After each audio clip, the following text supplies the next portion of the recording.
us in bondage for 400 years in a strange land. வாழ்க்கையிலே சூரியன் அஸ்தமித்த நேரத்தில் சம்பவித்த ஒரு காரியம். അബ്രഹാമിന്റെ ജീവിതത്തിലെ സൂര്യൻ അസ്തമിച്ചപ്പോഴാണ് ഇത് ഉണ്ടായത്. This happened in the life of Abraham when the sun had set. யாக்கோபுடைய வாழ்க்கையிலே ஒரு நாள் சூரியன் அஸ்தமித்தது. യാക്കോബിന്റെ ജീവിതത്തിലും ഒരു നാളിൽ സൂര്യൻ അസ്തമിച്ചു. Even in the life of Jacob we find that one day the sun had set. ஆதியாகமம் 28:11 நாம் பார்க்கும் பொழுது 28:11 കാണുന്നത്. Genesis 28:11 when you read. அவனுடைய தாய் அவனுடைய தகப்பன் எல்லாரும் கைவிட்டு அவனை புறக்கணித்து அவனை அனுப்பிவிட்டார்கள். அவனுடைய சகோதரன் அவனை பகைத்தான்.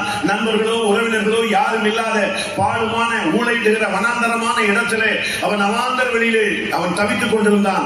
அதுதான் அன்றைக்கு அவனுடைய சூரியன் அஸ்தமித்த நேரம். അപ്പനും അമ്മയും അവനെ കൈവിട്ടു, സഹോദരൻ അവനെ കൊല്ലുവാൻ തക്കവണ്ണം അവനെ പകച്ചു, അവനെ സ്നേഹിതരോ ചർച്ചക്കാരോ ആരുമേ ഇല്ല. അവൻ അവിടെ ഓടി നിൽക്കുന്നതായ ഒരു നിർജ്ജന പ്രദേശത്ത് മരുഭൂമിയിൽ വന്നെത്തി നിൽക്കുന്നു. ഇതാണ് അവന്റെ ജീവിതത്തിൽ സൂര്യൻ അസ്തമിക്കുന്നതായ സമയം. Genesis 28:11 you read that there was the father and mother of Jacob rejected him, his own brothers rejected him. There was none upon whom he could trust. He came into the wilderness and he was lying there. இரண்டாம் நாளாகமம் 18:34 வசனத்திலே ஒரு ராஜாவுக்கு திடீரென்று சூரியன் அஸ்தமித்தது. அவன் காயப்பட்டான், அடிபட்டான். கொஞ்ச நேரத்திலே அவன் மரணத்தை நோக்கி போய்விட்டான். വായിക്കുമ്പോൾ രാജാവിന്റെ ജീവിതത്തിൽ സൂര്യൻ അസ്തമിച്ചു. അവൻ മർദ്ദിതനായി, അവൻ മുറിവേറ്റു, അവൻ ജീവനില്ലാതെ പോയി. In 2 Chronicles we read the life about a king when the sun had set in his life. He was wounded in the battle and he was nigh unto death. அருமையானவரே, உங்களுடைய வாழ்க்கையிலே சூரியன் எப்படி இருக்கிறது என்பதை நீங்கள் புரிந்து கொள்ளும்படியாக இந்த வேத வசனங்களை உங்களுக்கு முன்பாக வைக்கிறேன்.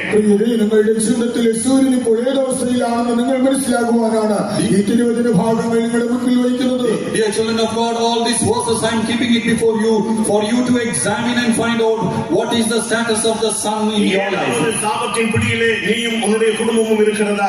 നിന്റെ കുടുംബം ഏതെങ്കിലും ശാപത്തിന്റെ പിടിയിലാണോ? Is there any curse upon you and your family? உங்களுடைய சொந்தங்கள் உங்களுடைய குடும்பங்கள் உங்களை கைவிட்ட நிலை உங்களுக்கு வந்து விட்டதோ? കുടുംബങ്ങൾ ചാർച്ചക്കാരങ്ങൾ ഉപേക്ഷിച്ച അവസ്ഥയിൽ നിങ്ങൾ എത്തിക്കഴിഞ്ഞു. Your relatives, your family, have they forsaken you?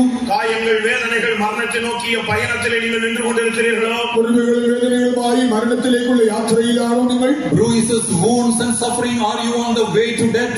எரேமியா 15:9 சொல்லப்பட்டது போல வாழ்க்கையிலே வெட்கமும் லட்சியம் அடைந்து தலை கவிழ்ந்து நிமிர்ந்து பார்க்க முடியாமல் வாழ்க்கையிலே ஒதுங்கி போய் கொண்டிருக்கிறீர்களோ?